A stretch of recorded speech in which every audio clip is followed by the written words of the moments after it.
Bienvenue dans le Manal Show, vous écoutez l'épisode 66 avec Géraldine Fasnacht. Dans cet épisode, j'ai le plaisir d'accueillir une grande athlète de haut niveau, championne du monde de snowboard freeride, base jump et wingsuit, Géraldine Fasnacht.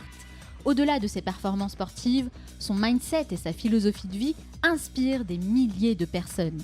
Vous allez découvrir le monde des sports de haute voltige et tout ce que cela implique comme préparation mentale et physique, comment Géraldine Fasnacht est devenue championne à seulement 21 ans alors que rien ne l'a prédestinée à faire ce qu'elle fait aujourd'hui, pourquoi il est plus dangereux selon elle de vivre à Paris que de sauter du haut d'une falaise, comment évaluer un risque et passer à l'action, et plein d'autres choses passionnantes qui vont vous aider à donner le meilleur de vous-même. Dans la troisième partie, je retrouve Myriam qui sélectionne chaque semaine une conférence pour en extraire les meilleurs enseignements qui vont nous aider à améliorer notre vie au quotidien. Et enfin, je terminerai cette émission en partageant avec vous les 3 conseils à retenir de mon entretien avec Géraldine Fasnacht. Et n'oubliez pas, certains veulent que ça arrive, d'autres aimeraient que ça arrive et quelques-uns font que ça arrive. Alors soyez attentifs et faites partie de ceux qui font que ça arrive. Passez à l'action.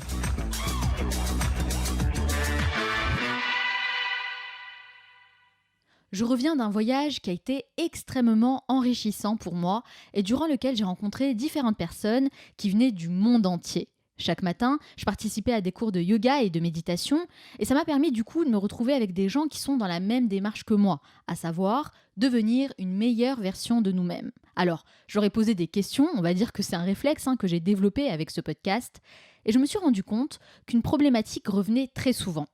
Le fait de se sentir seul, de manquer de soutien et d'encouragement et l'importance d'être bien entouré pour vraiment progresser. D'ailleurs, c'est ce que vous me dites vous aussi dans vos messages et c'est la raison principale qui m'a poussée à passer du virtuel au réel et à me lancer dans le projet d'une masterclass. Alors, vous le savez, je ne suis pas du genre à m'exposer sur Internet. Moi, je me fous complètement des soi-disant règles pour se construire une image ou je ne sais quoi. Non, ce qui m'importe, c'est le travail de fond qu'on peut faire ensemble et les résultats qu'on peut obtenir. Et c'est pour ça que je m'implique autant dans ce podcast. Mais je sais que ça ne suffit pas, parce que le podcast a ses limites. Alors oui, vous m'écoutez parler avec mes invités, mais vous avez besoin d'aller plus loin. Vous avez besoin d'interaction pour réellement progresser. Et comme tout le monde, vous voulez rencontrer des gens inspirants, vous voulez partager vos projets et bénéficier des meilleurs enseignements possibles. C'est normal et j'en suis tout à fait consciente. Alors, on va passer à l'action ensemble. J'organise la première masterclass Le Manal Show qui aura lieu le samedi 29 juin à Paris et je suis convaincue que c'est une étape de plus qui va vous aider à passer au niveau supérieur. Alors c'est à votre tour d'oser passer à l'action.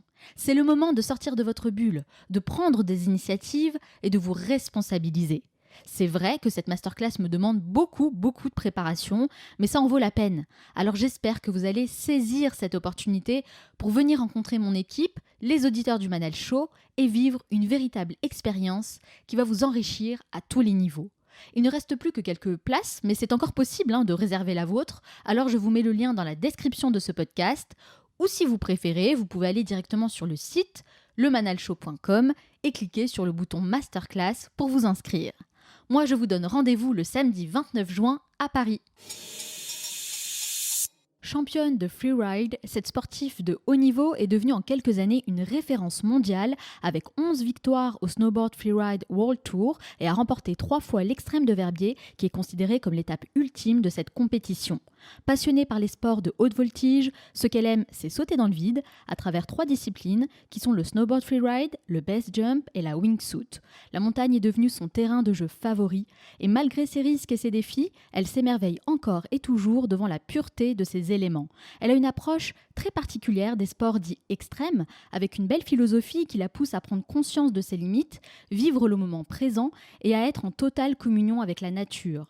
Voler, c'est un rêve qui est devenu réalité pour cette grande athlète, reconnue également comme speaker international. Elle aime transmettre sa passion et c'est en duplex de Verbier, en Suisse, qu'elle va répondre à mes questions. Géraldine Fasnacht, bonjour. Bonjour. Merci d'avoir accepté mon invitation. Avec plaisir. Alors Géraldine, pourquoi vous faites ce que vous faites aujourd'hui ? Parce que ça me rend heureuse, tout simplement. Il y a des gens qui cherchent toute leur vie le moyen d'être heureux. Moi, j'ai trouvé. Donc il y a pas beaucoup d'explications à donner à ça. C'était, ce qu'il fallait dans ma vie pour pouvoir m'exprimer. Je sais aussi que c'est un rêve d'enfant, comme je le disais, hein, de voler. Vous rêviez dès le plus jeune âge de voler, donc on peut dire que vous avez réalisé votre rêve. Oui, exactement. Puis après, ben, voilà, la vie, nous emmène toujours, au final dans notre voie, hein. Je pense qu'on a beau des fois essayer de l'éviter, on y arrive, on y arrive. C'est tous nos rêves, si vraiment on y croit, on parvient à les toucher et j'ai jamais vraiment rêvé d'être athlète professionnelle. Pour moi, c'était une passion, c'était, tout le temps que je pouvais, passer en montagne, pour moi, c'était cadeau. J'avais, pas du tout l'idée de faire ça à 100. J'ai simplement, eu la chance d'avoir des partenaires qui un jour ont cru en moi et qui m'ont proposé des contrats et moi j'ai pas tout compris ce qui se passait dans ma vie à ce moment-là parce que j'avais un travail, je gagnais ma vie, tout allait Vous très faisiez bien quoi à et l'époque, justement? alors, bah, j'ai fait, des études déjà de commerce et puis après je suis partie dans l'aviation. J'ai travaillé à l'aéroport de Genève pour Swissair et j'avais un super job. Je venais d'avoir une promotion, j'adorais mes collègues de travail, j'avais des avantages aussi pour voyager qui étaient exceptionnels et j'ai tout plaqué pour le snowboard, quoi. Pour une vie un petit peu, on dira on sait pas trop de quoi est fait demain, mais finalement la vie c'est ça, hein. C'est même dans un travail, aujourd'hui, on sait pas de quoi est fait demain. Oui, vous avez tout plaqué en fait pour partir à l'aventure et réaliser votre rêve. Est-ce que vous pouvez nous expliquer en quelques mots ce que vous faites? Alors, j'ai tout d'abord, quitté mon travail à l'aéroport de Genève parce que j'étais invitée, à participer à la compétition la plus extrême au monde qui est l'extrême de Verbier. C'était mon rêve depuis l'âge de 15 ans. Je me suis dit: «Mais en fait, ma vie, actuellement, elle matche pas avec ça. Je peux pas travailler à 100 à l'aéroport de Genève et puis imaginer pouvoir avoir le temps de m'entraîner pour être prête pour rider une phase telle que le Bec des Roses, c'est pas possible. Donc il faut que je prenne une décision. C'est soit je dis non au Bec des Roses, soit je plaque tout et je pars vivre à Verbier. Et donc vous avez tout plaqué pour aller vivre à Voilà. Verbier. Est-ce qu'on peut dire que vous n'étiez pas faite pour la routine métro, boulot, dodo? Ça, c'était pas vous, c'était pas fait pour vous. Non, c'était pas fait pour moi et déjà dans mon travail, ils ont bien compris, c'est que je voulais toujours, aller plus loin, avoir une meilleure place, déjà à 21 ans, j'avais une place de manager en load control. Je gérais les avions au sol en fait, Ah oui, d'accord. donc c'était une place qui déjà où il y avait déjà pas beaucoup de femmes, mais en plus, à 21 ans, on n'avait pas des places comme ça. Donc j'ai tellement poussé pour cette place que finalement, ben, j'ai réussi à obtenir, ma place pour l'examen d'entrée et puis j'ai réussi à obtenir la place. Donc voilà, un peu dans pour moi la vie c'est ça, c'est toujours essayer d'aller plus loin, se challenger, sortir de sa zone de confort, à partir du moment où c'est trop plat, ça m'intéresse plus, hein. Oui, c'est vrai. Et finalement, en quittant votre job, vous êtes mise en danger et ensuite, votre vie n'a été que prise de risque sur prise de risque. Oui, après chacun son niveau de prise de risque. Pour moi, vivre à Paris, c'est bien plus risqué que de vivre à la montagne, je Qu'est-ce que vous le trouvez moins j'y risqué? suis, le mieux je me porte. Qu'est-ce qu'il y a de Mais risqué de vivre à Paris? Dites-moi.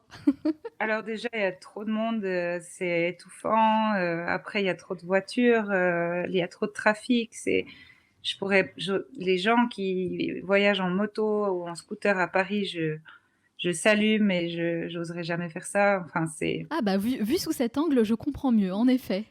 voilà, sortir en ville le soir, j'ai peur, enfin les gens sont imprévisibles, C'est vrai? dangereux certains. Ouais, j'aime pas. Mais c'est assez étonnant Non. quand même de vous entendre dire ça venant d'une femme qui saute du haut des falaises, en fait.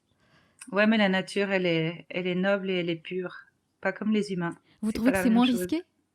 Oh oui, Et oui, c'est beaucoup moins risqué et c'est ma propre décision. Si dans la nature, je prends une mauvaise décision, bah, j'en paye les conséquences, mais c'est mon choix. En alors ville, malheureusement, c'est pas toujours notre choix et on en paye les conséquences parfois. oui, c'est vrai. Alors justement, vous pratiquez, 3 disciplines. Est-ce que vous pouvez nous expliquer en quelques mots ce que vous faites?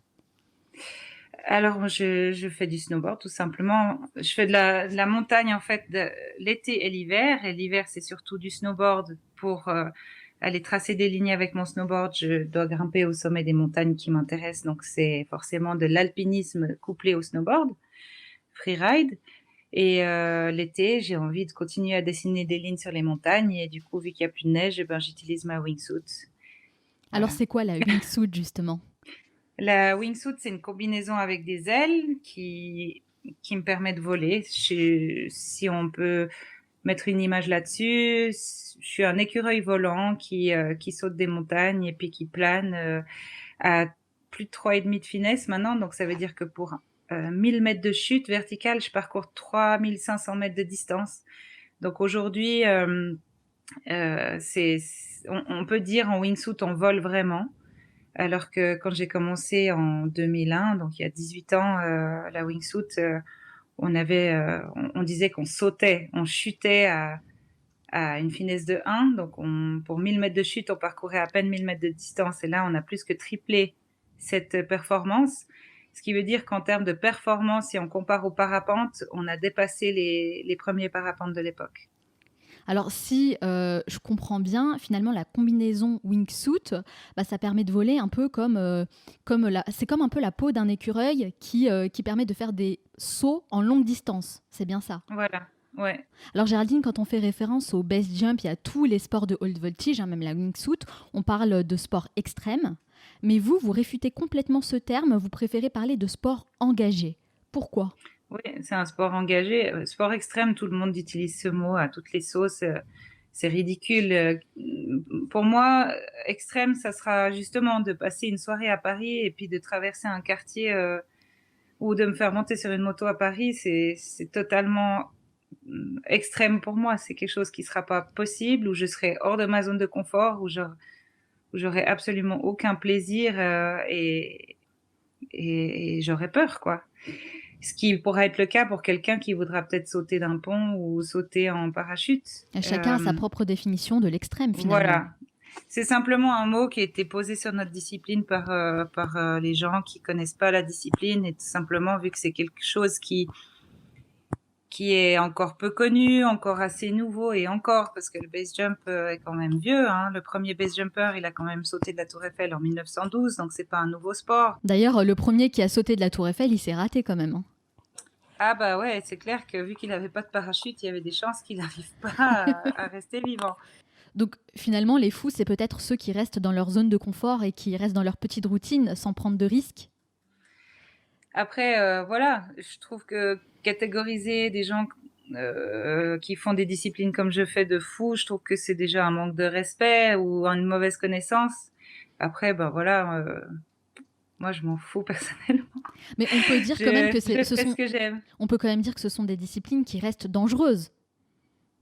C'est des disciplines qui, c'est sûr, engagées, c'est ce que je dis, et où on doit connaître absolument ses limites, on doit s'y préparer, mais on doit pas seulement connaître ses limites techniques et physiques, mais aussi mentales.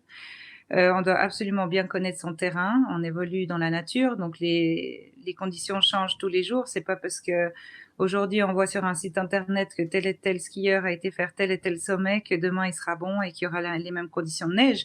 C'est un terrain dans lequel on doit toujours s'adapter et toujours être prêt à faire demi-tour. C'est sûr que ça c'est quelque chose de clair et c'est pour ça que je dis que c'est un sport engagé. D'ailleurs, Géraldine, j'ai découvert que vous avez effectué plusieurs sauts d'avion avant de vraiment vous lancer et sauter d'une falaise. Plus Mhm. de 300, il me semble, c'est ça? Oui, tout à fait. J'ai fait 300 sauts d'avion avant de sauter mon premier pont. Enfin, d'abord du premier parapente, après premier pont. J'ai enchaîné 5-6 sauts de pompe et après j'ai fait ma première falaise seulement. Mais j'ai jamais arrêté de faire de l'avion parce que c'est pas en sautant de falaise qu'on apprend à voler, ça c'est sûr. Et aujourd'hui, ben, j'ai en totalité plus de 3500 sauts Ah oui, en base waouh. jump et en avion. Mais c'est sûr que si j'ai le choix entre sauter d'un avion ou sauter d'une montagne, je vais aller sauter d'une montagne, ça Oui, c'est clair. je m'en doutais. Et quelle est la différence entre sauter d'un avion et d'une falaise? Qu'est-ce que ça implique?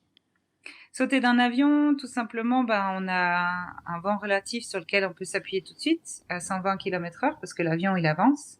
Donc on sort de l'avion, on peut tout de suite s'appuyer sur ce coussin d'air. Par contre, quand on saute d'une falaise ou d'un point fixe, c'est pour ça que ça s'appelle base jump. Ça vient de building, antenna, span and earth. C'est tous les objets fixes desquels on peut sauter, des buildings, des antennes, des ponts ou des barrages et earth, c'est tout ce qui est montagne, falaise.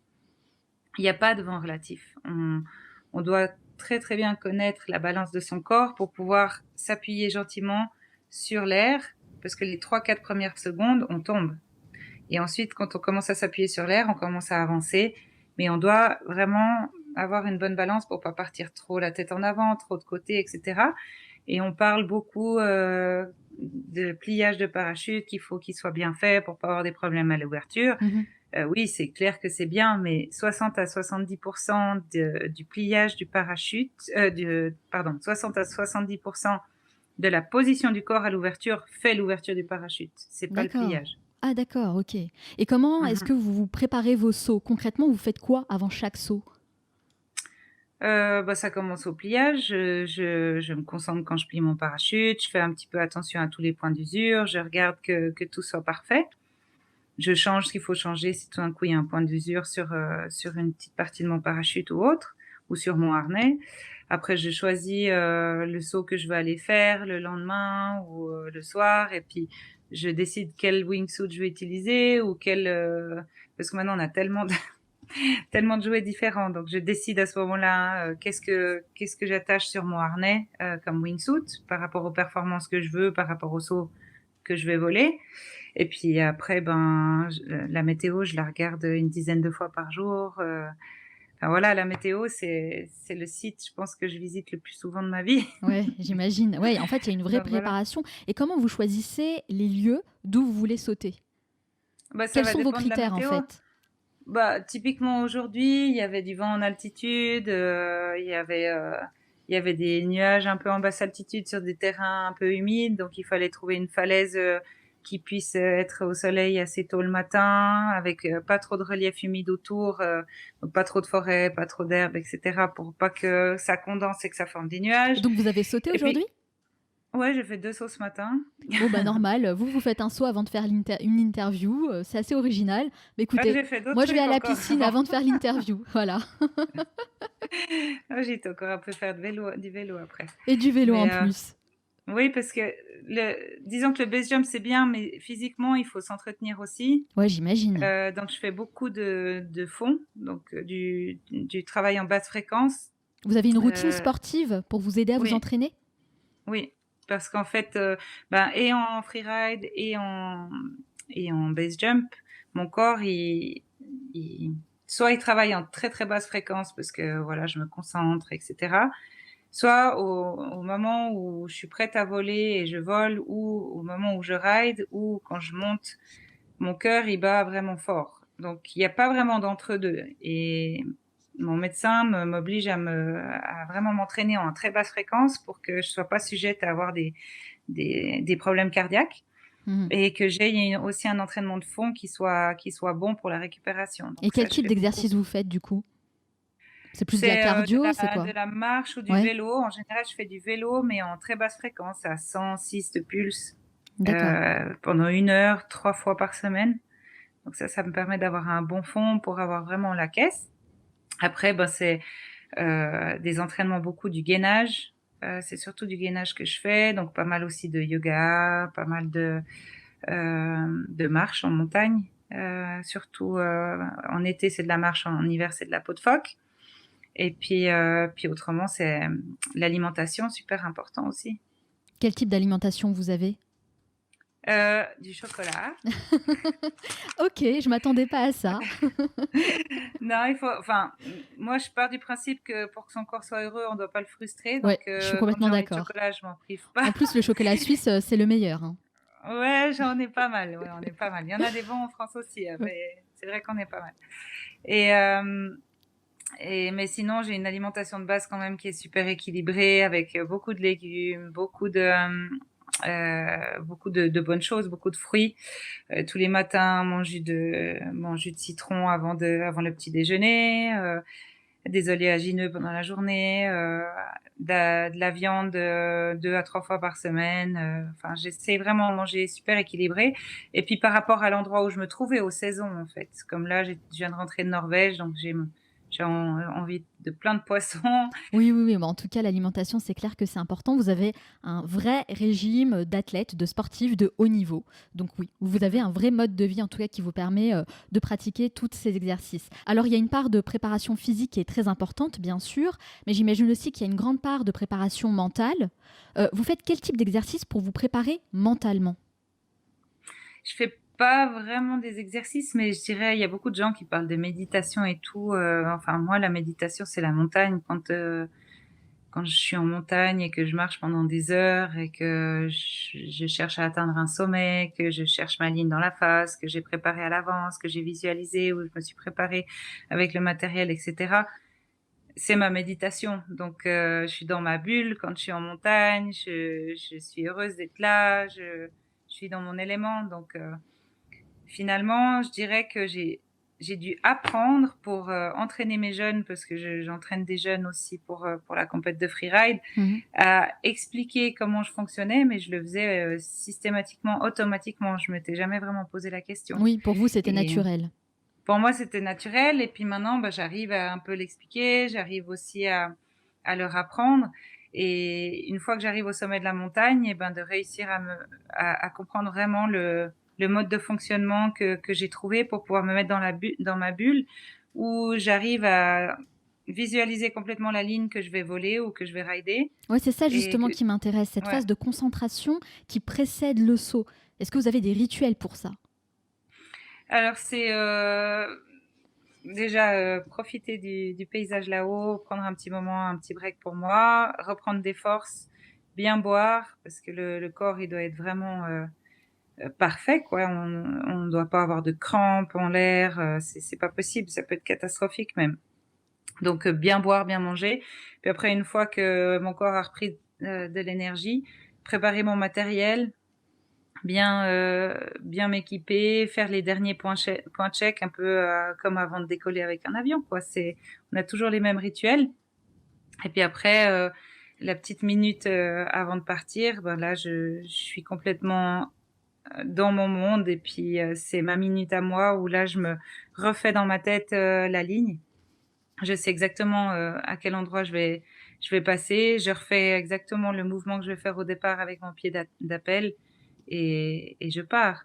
Mais la ligne, elle commence déjà à s'analyser pendant la montée, parce que pendant la montée, on va sentir les conditions, on va sentir la densité de l'air. Si c'est l'été, si c'est l'hiver, c'est différent. On va sentir l'humidité, on va sentir s'il y a des bons thermiques, donc après, je vais mettre mes mains au bord de la falaise pour voir si les thermiques, ils montent bien, s'ils sont bien actifs. Ouais, tout ça Ma quand même, ligne, ça elle s'acquiert avec l'expérience, hein. voilà Mmh. et plus on passe de temps dans l'élément et meilleur on est. Il y a pas de miracle, en fait. Et vous parliez de visualisation, c'est un peu comme pour les pilotes de la patrouille de France, vous faites le parcours en mode visualisation. Mmh.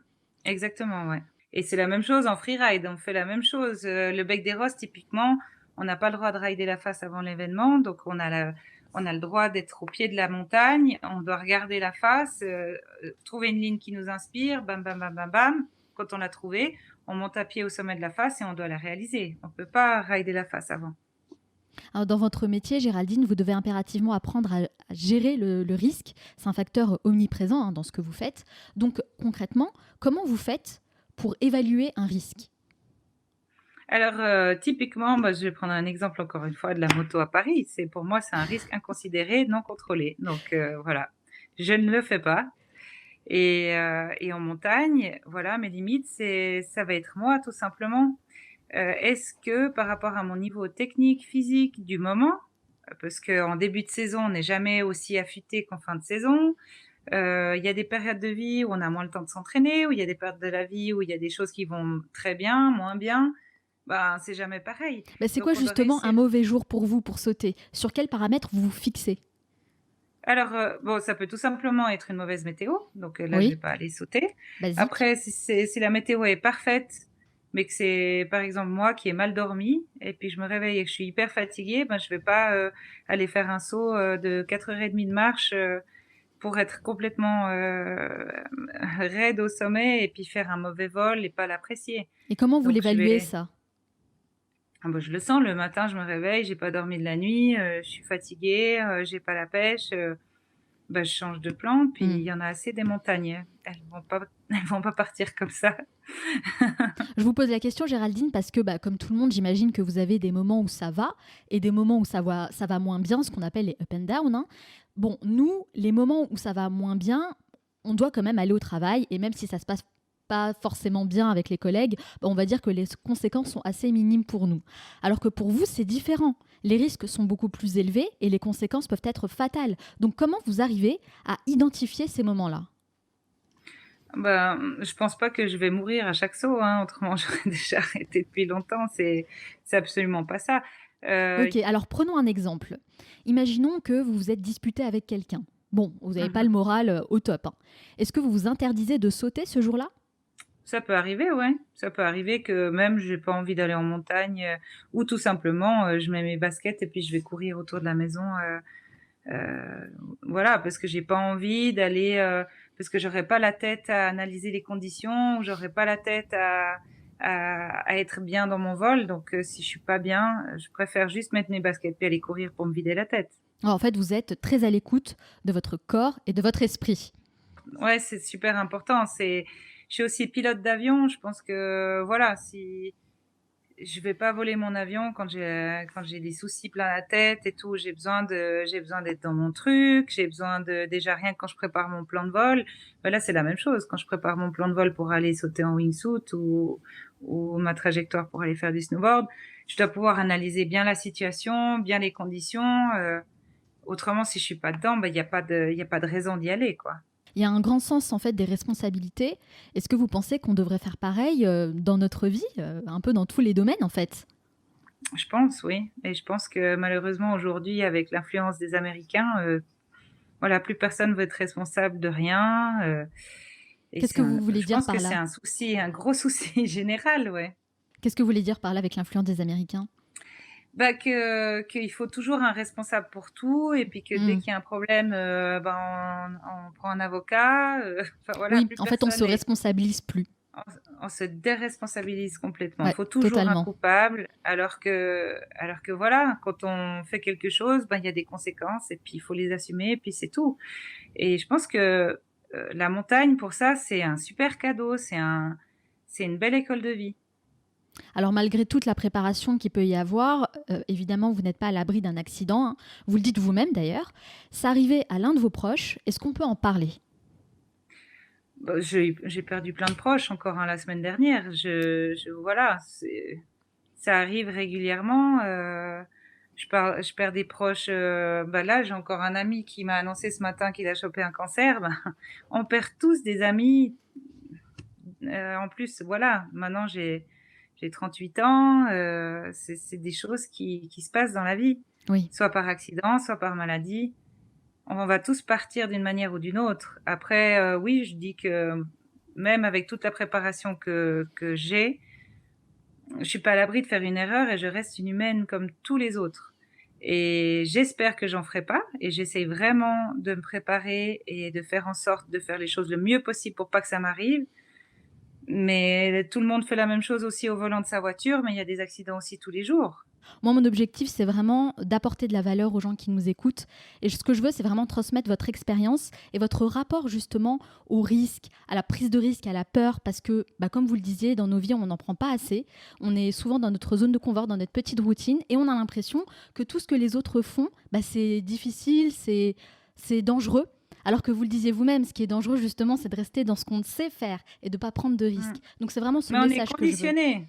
On est conditionnés comme ça et je pense que voilà, on a un bel exemple avec Trump, on a un bel exemple avec en général, je trouve avec le monde actuel dans lequel on vit, c'est que le but pour pouvoir avoir le pouvoir sur un peuple, c'est de lui faire peur et les gens, ils font les moutons et ça marche très bien et du coup, ben, moi, je suis absolument pas dans ce délire-là, j'ai pas été élevée là-dedans, mes parents m'ont toujours, poussée à avoir ma manière de penser, à avoir, ma philosophie et avoir ma ligne à moi et si je fais ce que je fais aujourd'hui ou si j'ai réussi à gagner les plus grosses, étapes des championnats du monde de freeride, c'est grâce à mes parents qui m'ont vraiment poussée, dans ce que moi j'avais au fond de moi Si j'avais pas eu des parents comme ça, je pense que je serais encore en train de travailler à l'aéroport de Genève et puis quoi, j'aurais peut-être, 3 enfants et puis je serais frustrée parce que j'aurais pas réalisé mon rêve. Mmh. Et puis je dis pas que d'avoir des enfants c'est quelque chose de frustrant, hein. Je dis juste que moi,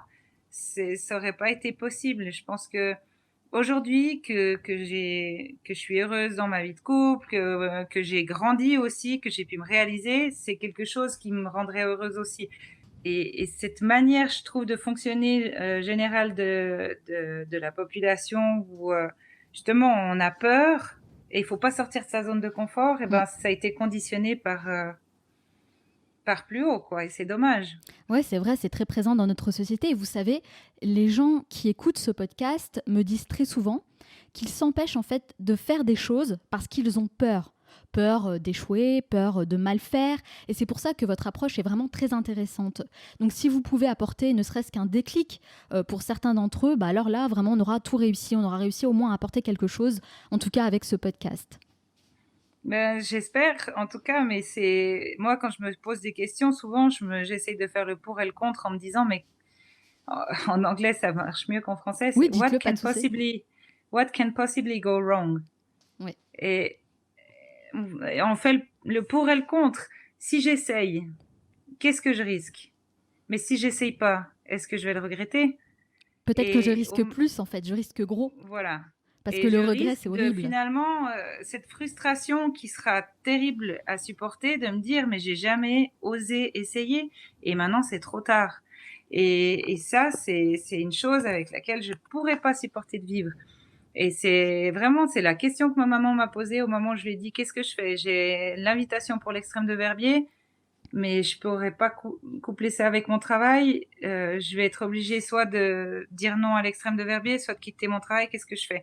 Et ça, c'était ma première grosse décision, c'est qui est pas non plus une décision, incroyable dans une vie. C'est quitter un travail pour une passion et voilà, mais pour moi, c'était un truc énorme à Et à ce ce moment-là de moment-là, ma votre vie. maman vous a soutenu dans votre choix? Elle m'a, clairement posé cette question. Elle m'a dit: «Mais si tu restes à l'aéroport de Genève et que tu décides de ne pas faire l'extrême de Verbier, est-ce que tu le regretteras toute ta vie?» Puis là, je lui ai dit: «Ben, c'est clair que oui».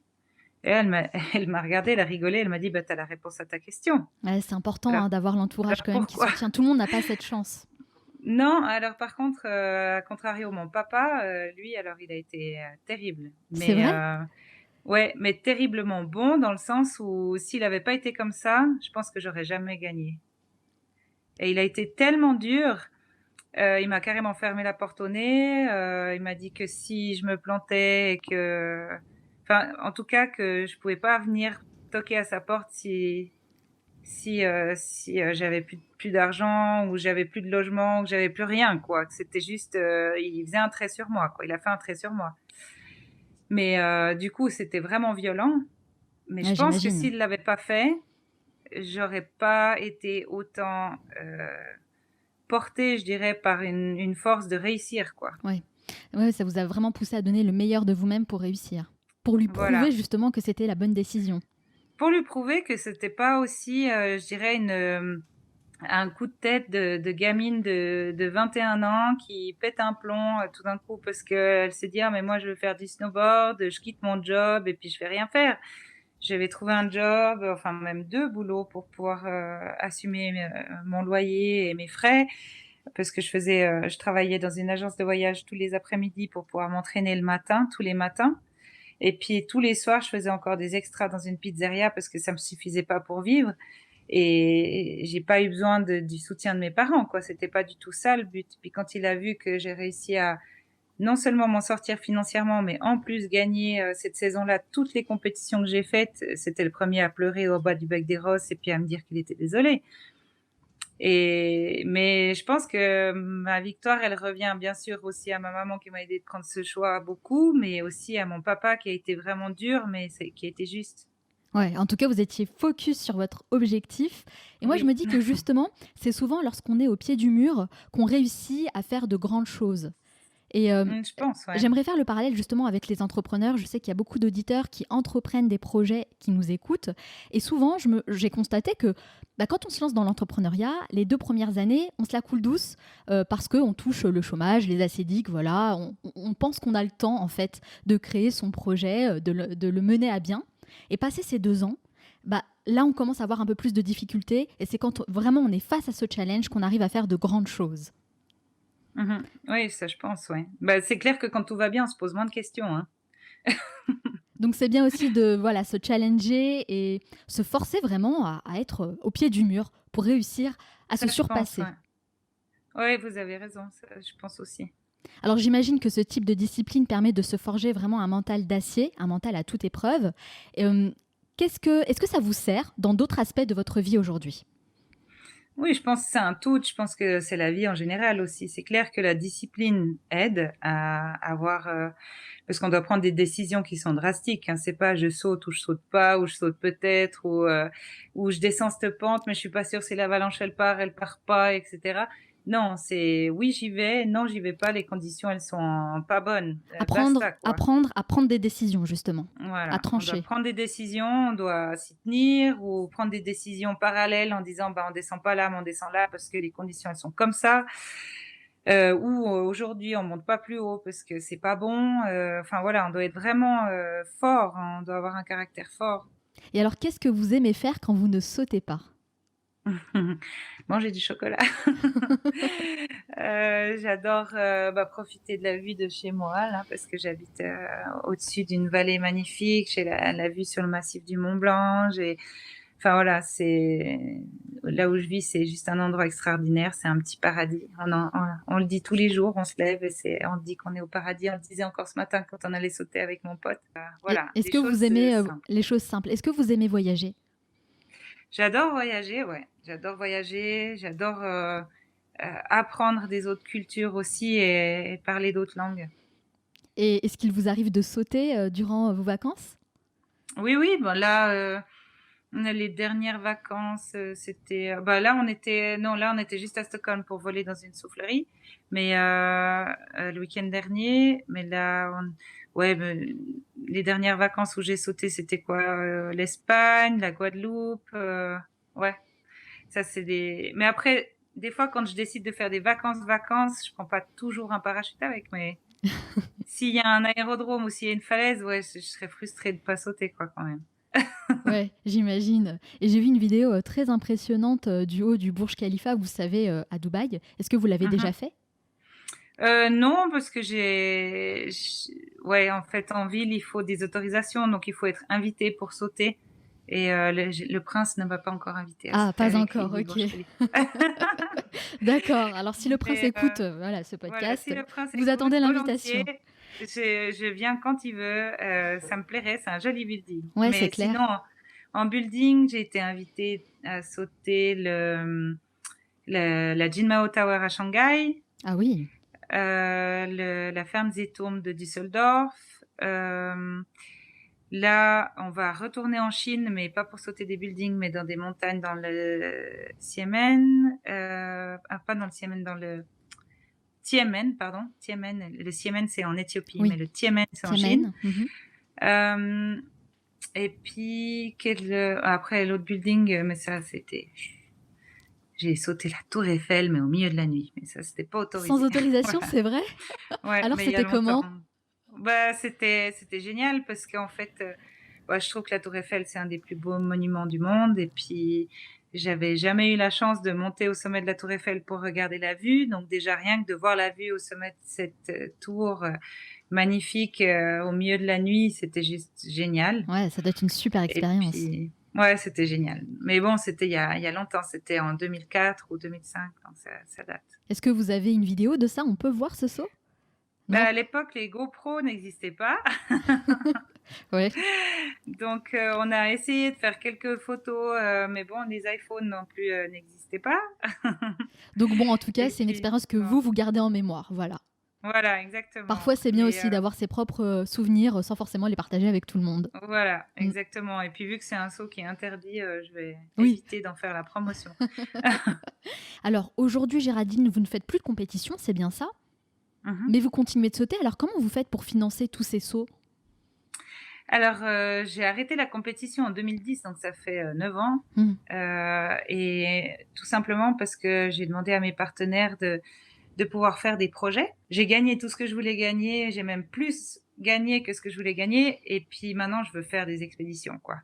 Et donc, en rentrant de l'Antarctique, j'ai dit: «Bon maintenant basta, je fais des voyages». On venait d'ouvrir les premiers sauts de base jump du continent antarctique. J'ai dit: «Maintenant voilà, c'est ça que je veux faire, quoi, c'est clair». Et donc, j'ai demandé à mes partenaires s'ils étaient, d'accord de me suivre dans mes projets et puis ils m'ont suivie, tout simplement. D'accord, donc aujourd'hui, en fait, vous financez vos sauts avec vos partenaires, vos sponsors. C'est génial, en fait, de Voilà. pouvoir continuer à faire ça. Si les projets les intéressent, ils les financent. Après, Ah, donc vous j'ai pas présentez d'abord le projet. voilà. Mmh. Je présente le projet, si mes partenaires sont intéressés, ils financent mon projet. Si ça les intéresse, pas ou moins et puis que moi je veux absolument le réaliser, ben, je trouve un moyen de le financer moi-même ou autrement. Et c'est eux qui vous permettent de vivre aujourd'hui? Alors, ils me permettent de vivre, en partie, mais c'est surtout mes conférences qui me permettent de vivre. Oui, puisque vous êtes speaker international, vous transmettez Voilà, vraiment tout ce que vous avez, appris, tous les enseignements, en fait, que vous retenez de vos expériences? ouais, exactement. Donc je fais beaucoup ça, donc en partie mes sponsors, en partie, mes speeches et puis, aussi j'ai rénové une maison pendant que je faisais de la compétition. Au début, ben, voilà, quand on fait de la compète, on n'a pas beaucoup d'argent, mais on a du temps, donc j'ai retapé une maison et puis je loue une maison, voilà, donc ça me donne une petite assise, aussi à côté qui me permet de respirer. En tout cas, vous faites, pas mal de choses. Félicitations pour tout ça, c'est assez impressionnant. Merci. Alors pour finir, Géraldine, j'aimerais savoir quels sont les meilleurs enseignements que vous tirez de toutes vos expériences?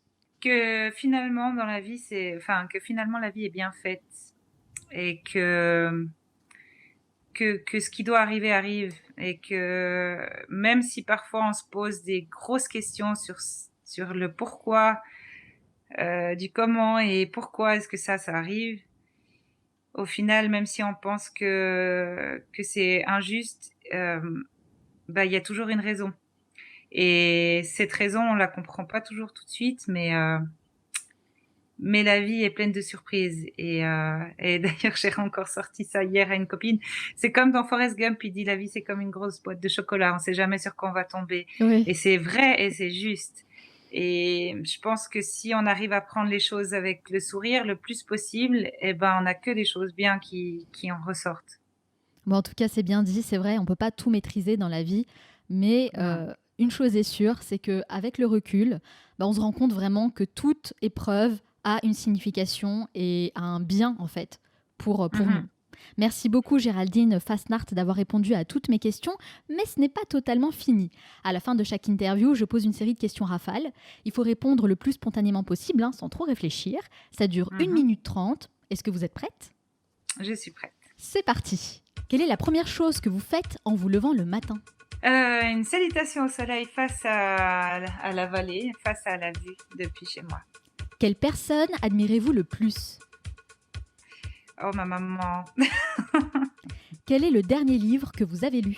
C'était un livre, sur, l'histoire, sur quelqu'un qui se souvenait de toutes ses vies antérieures et qui l'expliquait en fait, qui expliquait vraiment tout son parcours. Quelle est votre plus grande peur? Je suis, claustrophobe et agoraphobe. J'en ai 2 de grosses peurs. Je pensais que vous alliez dire circuler en moto à Paris. Ouais, Aussi. j'ai déjà dit trop de fois. Quelle est la chose dont vous êtes le plus fier? D'avoir, trouvé ma voie quoi, d'avoir trouvé, vraiment, ce qui me rend heureuse. Et la chose pour laquelle vous êtes le plus reconnaissante? C'est l'éducation que ma famille m'a donnée. Quelle est la valeur la plus importante pour vous? Je dirais la valeur d'apprécier ce qu'on a. Quel animal vous représente le mieux? Et l'ours polaire. Quelle application utilisez-vous le plus? Sur le smartphone, ouais, la météo. Quel livre offririez-vous en premier?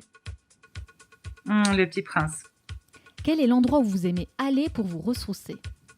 en montagne. Quel est votre film ou documentaire préféré?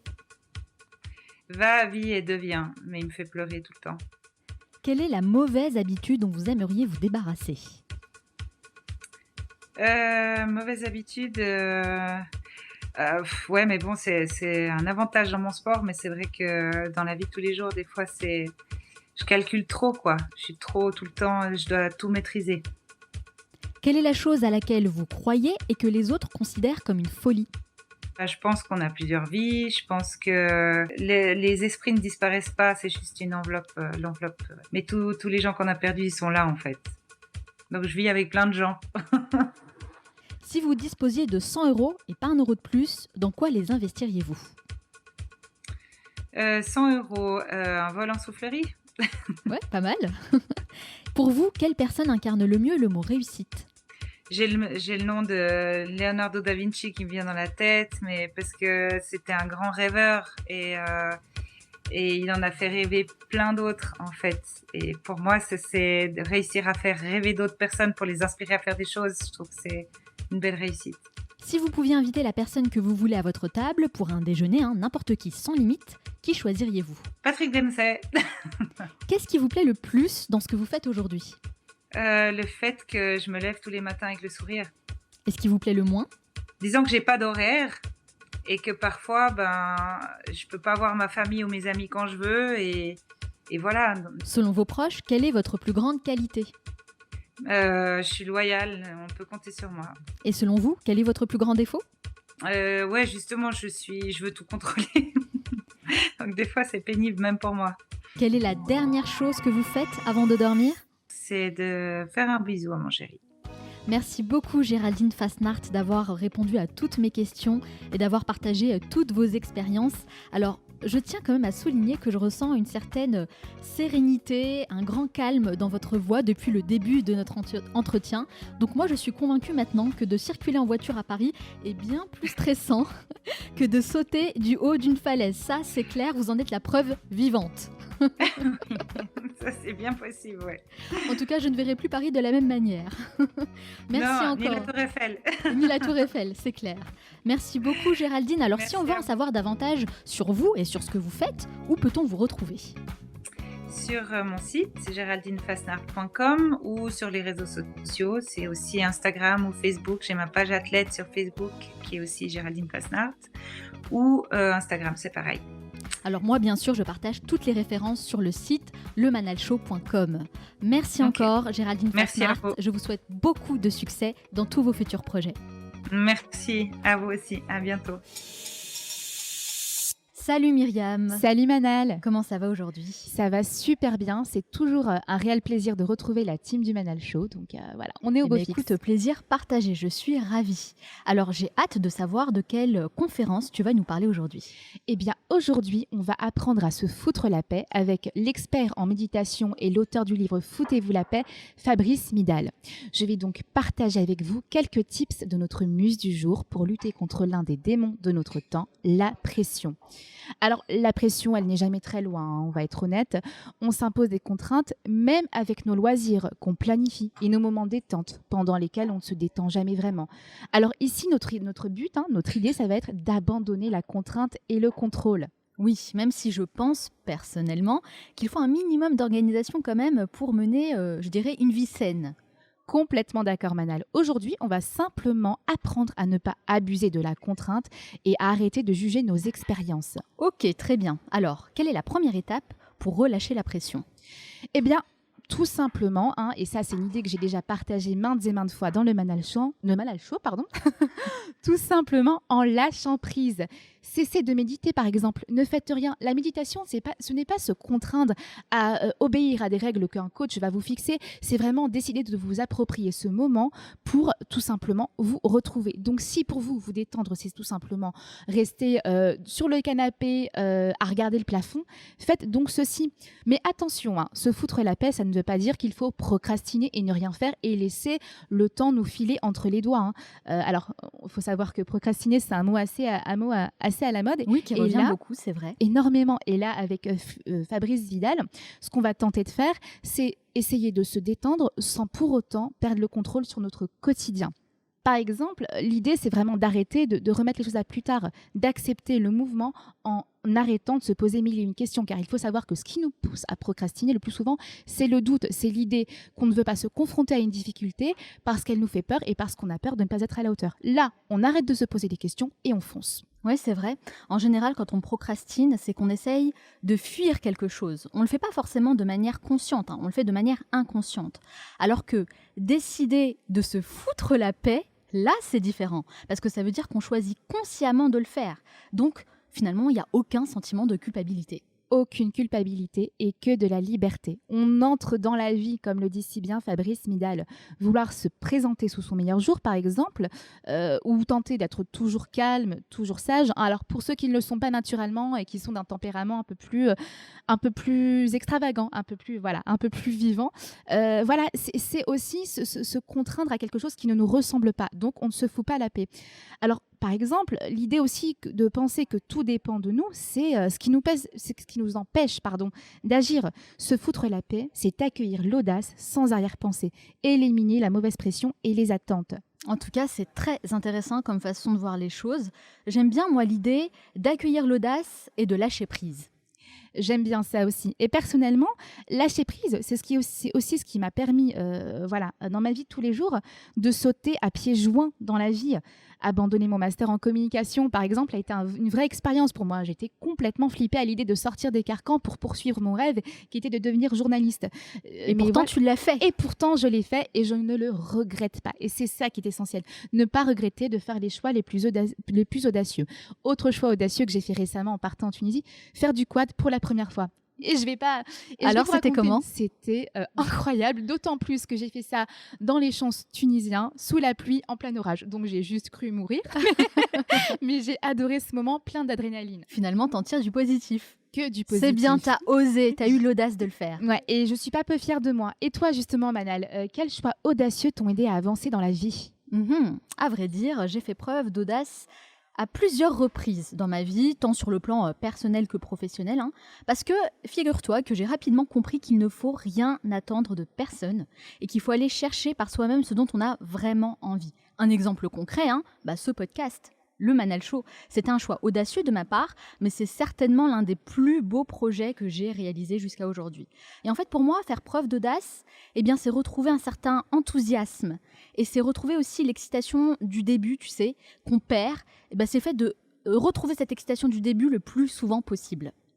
Eh bien, je crois que tu es vraiment d'accord avec Fabrice Midal qui dit que rester calme, rester sage et peu audacieux, c'est un vrai malheur. Alors, l'idée, c'est vraiment d'accepter, et je vais conclure là-dessus, qu'il faut accueillir le moment présent, accepter pleinement ses émotions, se connecter à soi et ne pas juger vos expériences, simplement les vivre. Merci beaucoup Myriam pour cette excellente chronique. Alors j'aimerais simplement ajouter une chose, si tu le permets, bien sûr. Avec plaisir. Personnellement, pour moi, ce n'est pas facile de lâcher prise. Je ne sais pas si c'est facile pour toi, mais en tout cas, moi, ce n'est pas quelque chose que je fais naturellement. Je dois vraiment fournir un effort pour y arriver. Ouais, j'imagine. Moi, c'est un peu la même chose et je crois que toi comme moi, on a un peu les mêmes idées pour essayer de se détendre, c'est d'avoir une pratique sportive. Je ne sais pas ce que toi tu fais. Exactement, on en avait déjà parlé en effet, tu t'en souviens, et c'est vrai que récemment, j'ai pris conscience que le fait, par exemple pour moi, de monter à cheval, ça m'aide beaucoup à lâcher prise parce que quand on est à cheval, on ne peut pas tout maîtriser. Complètement. Un cheval, c'est un animal qui est plutôt imprévisible. J'ai eu l'occasion de tomber d'un cheval. Une fois, je peux vous dire que c'était un exercice assez douloureux. J'espère que tu t'es pas fait trop mal. Non, mais j'ai appris à gérer l'imprévu, pour le coup, clairement. Oui, c'est clair. Ça aide énormément. Et puis, il faut savoir aussi que le cheval, c'est un animal qui n'a aucun jugement. Et donc, on n'a aucune pression, en fait, de sa part. Et du coup, ça a un impact très positif sur ma vie, puisque j'arrive davantage, en tout cas, à lâcher prise dans plein de domaines différents de ma vie. Donc, finalement, ce que je pourrais conseiller, Myriam, c'est que à toutes les personnes qui nous écoutent et qui, comme nous, ont du mal, en fait, à lâcher prise, c'est, comme tu le disais, de trouver une activité sportive ou artistique, qui permet de changer d'environnement et de faire des choses différentes de ce qu'on a l'habitude de faire au quotidien. Est-ce que toi, tu as trouvé une activité comme ça ? J'allais y venir. Moi, récemment, j'ai décidé de reprendre le théâtre et la natation. Parce que c'est super. Voilà, comme vous le savez, moi, il m'arrive par moments de me laisser un peu dépasser par mes émotions et par mon stress. Et reprendre la natation, ça m'a permis de suivre le flow, tout simplement de lâcher prise dans l'eau, et le théâtre, de me confronter à mon image sans me juger et sans avoir peur du regard des autres. Donc vraiment, essayez de trouver cette activité qui vous permettra, vous, de vous libérer sans vous juger. Excellent, en tout cas, très très bon choix. C'est vrai, c'est ça, c'est trouver une activité qui va vous challenger. Complètement. Et de cette façon, vous pourrez plus facilement entamer un travail sur vous-même pour apprendre à lâcher prise. Et bien sûr, n'oubliez pas, On se fout la foutez-vous paix. la paix, exactement, comme le dirait si bien Fabrice Midal. En tout cas, merci beaucoup Myriam pour le travail que tu as fourni et qui nous a permis non seulement de découvrir Fabrice Midal, mais en plus tous ses enseignements qui sont précieux. Merci infiniment Myriam. Merci, c'était un véritable plaisir. Et puis bien sûr, on te retrouve très bientôt À très bientôt. dans un nouvel épisode. Nous arrivons à la fin de cette émission, mais avant de vous quitter, j'aimerais partager les 3 conseils à retenir de mon entretien avec Géraldine Fasnacht. Conseil numéro 1, prenez des risques mesurés. Dans la vie, si on veut progresser et découvrir tout ce dont nous sommes capables de faire, on doit prendre des risques, c'est inévitable. Mais prendre des risques ne veut pas dire se mettre en danger bêtement. Vous devez apprendre à évaluer un risque en prenant en compte différents paramètres pour vous préparer au mieux et mettre toutes les chances de votre côté. Au-delà des facteurs extérieurs, vous devez prendre en compte votre état intérieur. Dans quel état d'esprit êtes-vous ? Et c'est sans doute le plus difficile à faire, mais être à l'écoute de soi est l'une des clés de la réussite. On s'empêche trop souvent de prendre des risques parce qu'on a peur des conséquences. Mais si vous apprenez à évaluer un risque, alors vous serez en mesure de mieux comprendre votre environnement pour oser passer à l'action. Conseil numéro 2, responsabilisez-vous. C'est un principe qui revient souvent dans ce podcast et je pense qu'il est très important de faire le focus là-dessus car les gens ont du mal à se responsabiliser. C'est vrai, on a tendance à chercher un coupable pour tout, à se décharger sur les autres, trouver des prétextes pour dire que c'est la faute des autres. Combien de fois j'entends « c'est la faute de mes parents, c'est la faute du gouvernement ou encore c'est la faute de mon patron ». En gros, c'est toujours la faute de quelqu'un d'autre. Or, penser de cette façon vous rend faible et vous réduit à un état de passivité extrême. C'est ça le plus grand danger. On parle de sport extrême, moi je parle de passivité extrême. C'est ce qui nourrit les regrets et on sait à quel point c'est difficile de vivre avec des regrets. En réalité, vous êtes responsable. Vous êtes responsable de tout ce qui vous arrive. Alors arrêtez de vous victimiser et prenez vos responsabilités. Et enfin, conseil numéro 3, prenez des décisions. C'est clairement une grande leçon que je retiens de cet entretien avec Géraldine Fasnacht, la faculté à prendre des décisions. Et c'est un principe que j'ai moi-même mis en place dans ma vie et qui a changé ma perception des choses. Prendre des décisions, qu'elles soient bonnes ou mauvaises, nous pousse à faire des choix, à trancher. Et tout ça nous aide à avoir une meilleure estime de soi. Prenez des décisions sans être influencé par le monde extérieur, mais simplement en étant en accord avec vous-même, avec vos valeurs. Peu importe si c'est approprié ou pas, si c'est ce qu'on attend de vous ou pas. Prenez simplement des décisions, sans avoir peur des conséquences. Assumez vos choix jusqu'au bout, et croyez-moi, c'est ce genre de personnes qu'on admire et qu'on respecte. Et rappelez-vous de ceci. La vie est une aventure, et chaque expérience nous enrichit. Vous avez donc le droit de vous tromper. Et comme le disait si bien le grand Nelson Mandela, je ne perds jamais. Soit je gagne, soit j'apprends. J'espère que cet épisode vous a plu. Je vous rappelle que vous pouvez encore réserver votre place pour la première masterclass Le Manal Show que j'organise le samedi 29 juin 2019 à Paris. Les places partent très vite, ce qui montre l'intérêt et l'utilité d'un tel événement. Moi, je reste persuadée qu'on avance beaucoup mieux et bien plus vite à plusieurs qu'en étant seul. Alors rendez-vous maintenant sur lemanalshow.com et cliquez sur « Je réserve ma place ». J'ai vraiment hâte de vous rencontrer. En attendant, on se retrouve lundi prochain pour un nouvel épisode. Ciao!